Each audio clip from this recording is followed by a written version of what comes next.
Bismillahirrahmanirrahim. Assalamualaikum warahmatullahi wabarakatuh.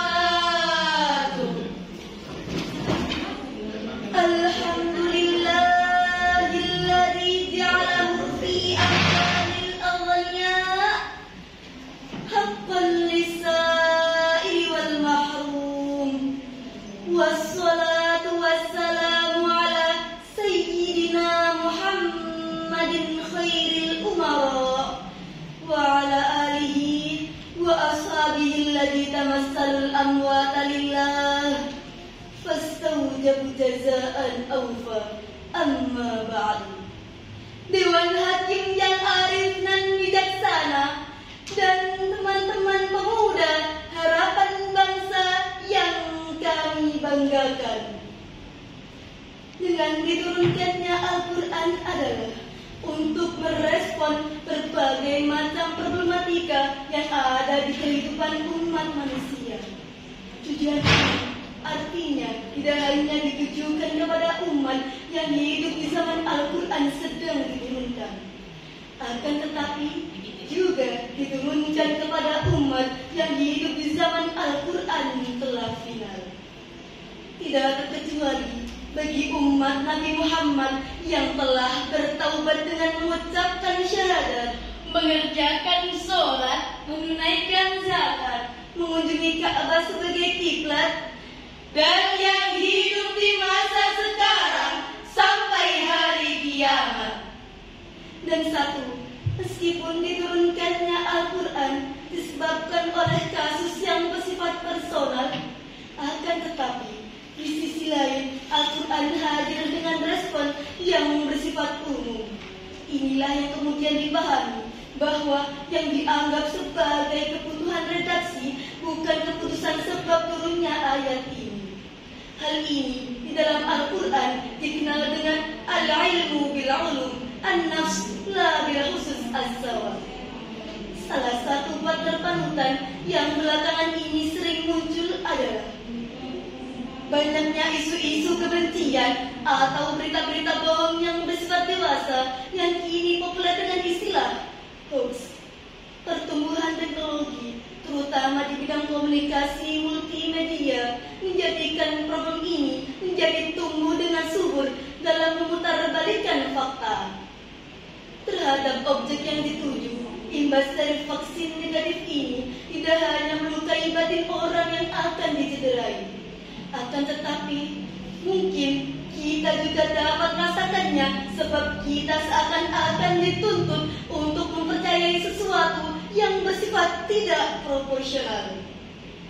Dalam kesempatan kali ini, izinkanlah kami bertiga menyampaikan syarahan Al-Quran yang berjudul Konsep Al-Quran dalam Menyikapi Hoax. Di dalam Al-Quran, Surat An-Nur ayat 19 yang akan dikumandangkan oleh qari'ah kami sebagai berikut.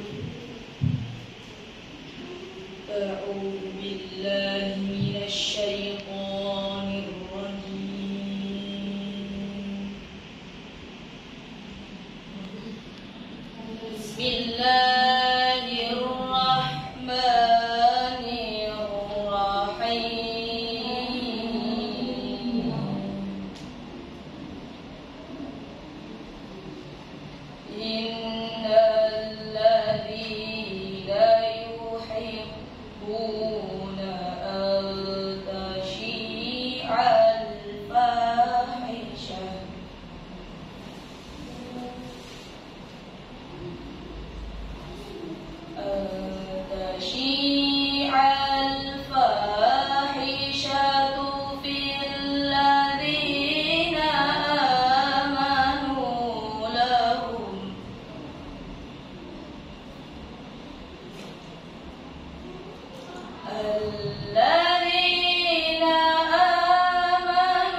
di dunia dan akhirat.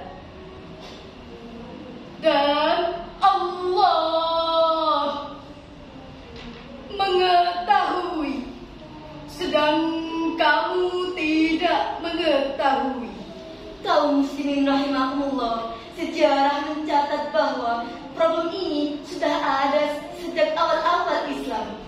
Seperti yang pernah dialami oleh Aisyah radhiyallahu anha yang pernah dituduh melakukan tindakan asusila dengan Safwan bin Al-Mu'tal. Setelah 15 abad kemudian hadirin, Islam telah menyebar luas ke seantero dunia, bahkan pengikutnya yang semakin banyak. Mestinya problem ini sudah dapat diminimalisir sebaik-baiknya. Akan tetapi, jika kita lihat semakin ke belakang, problem ini seakan-akan menjadi tujuan efektif untuk mencapai kepuasan batin dan merusak nilai-nilai kemanusiaan.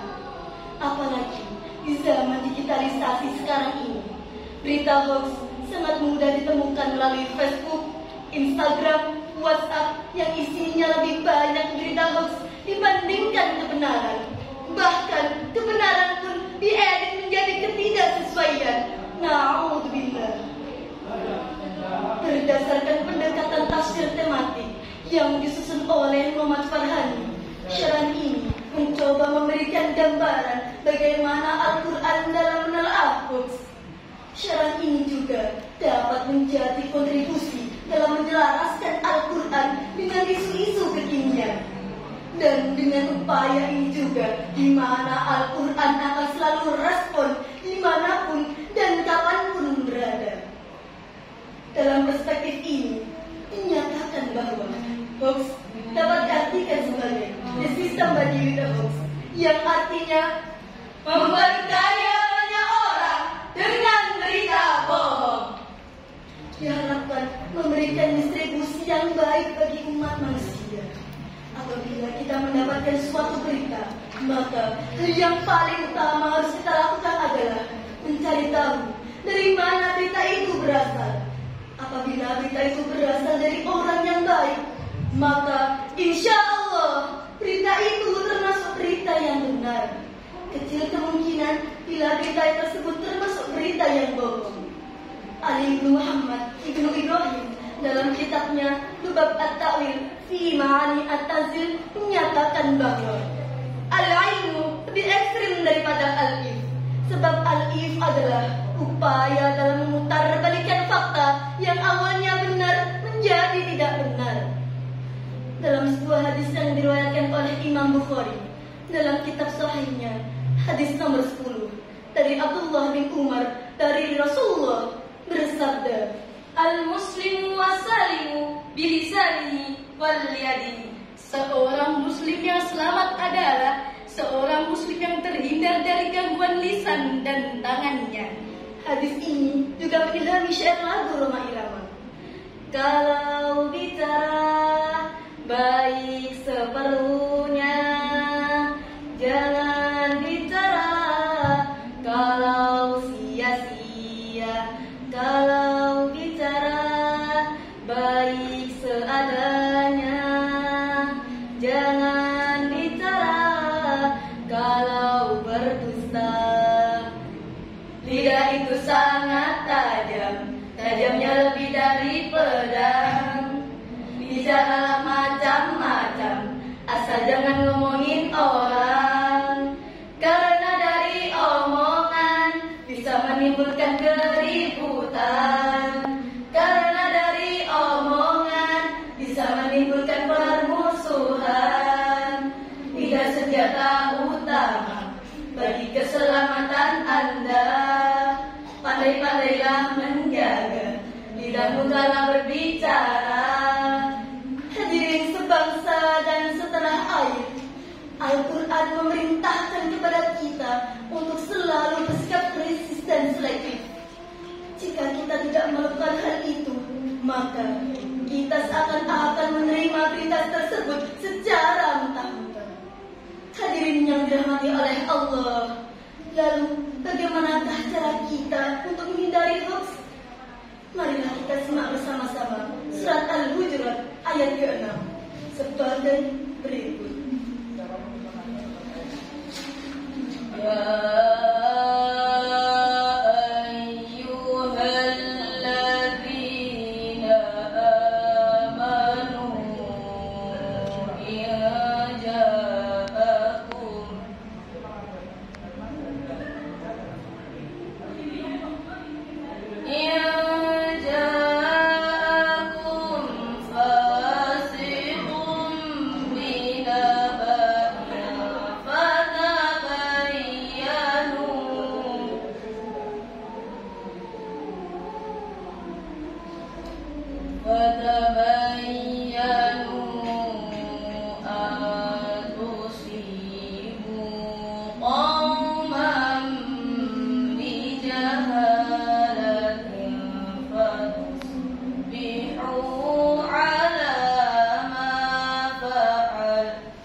Jika seseorang yang fasik datang kepadamu membawa suatu berita, maka telitilah kebenarannya agar kamu tidak mencelakakan suatu kaum karena kebodohan, kecerobohan yang akhirnya kamu menyesali perbuatanmu itu. Hadirin para calon penghuni surga, ayat ini diturunkan sebagai respon antara Rasulullah dengan Haris bin Udir al-Khuzai dan Walid bin Uqbah. Awal kisah, Haris bertemu dengan Rasulullah. Rasulullah pun mengajaknya untuk masuk Islam. Lalu Haris pun berikrar untuk masuk Islam. Setelah itu, Rasulullah pun mengajaknya untuk membayar zakat. Lalu ia pun membayar zakat. Lantas setelah itu Haris pun berkata kepada Rasulullah, "Ya Rasulullah, izinkanlah aku kembali kepada kaumku. Akan aku ajak mereka untuk membayar zakat. Barang siapa yang menyambut ajakanku, maka akan aku kumpulkan zakat mereka.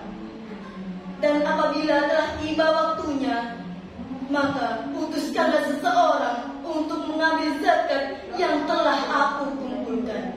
Tentunya dalam peristiwa ini orang yang diutus adalah orang yang terpercaya. Bertolak dari riwayat di atas, maka hal yang harus kita cantumkan ke dalam pikiran kita adalah bersikap positif.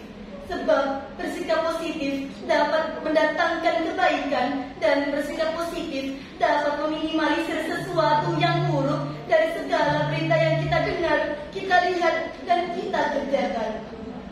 Oleh karena itu, marilah kita berprasangka baik terhadap siapapun. Dan apabila kita di dalam suatu pembicaraan, dan pembicaraan tersebut mengarah kepada kita, maka sebaiknya kita memohon untuk menghindarinya dan tetap berprasangka baik terhadap orang yang dituju.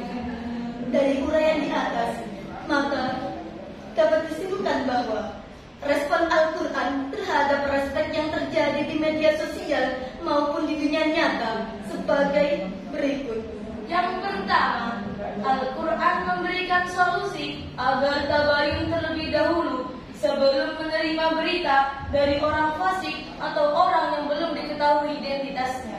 Yang kedua, berita yang tidak baik tidak usah ditanggapi karena akan menguras banyak energi dan membuang banyak waktu. Dan yang terakhir, Al-Quran menginformasikan kepada kita bahwa Allah memberikan garansi bagi orang-orang yang mau bertaubat apabila mereka telah melakukan tindakan berdosa dalam menyebarkan berita. Wallahu a'lam. Jalan-jalan memakai dandi.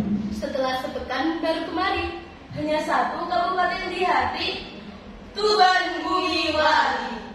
Demikianlah syarah yang dapat kami sampaikan.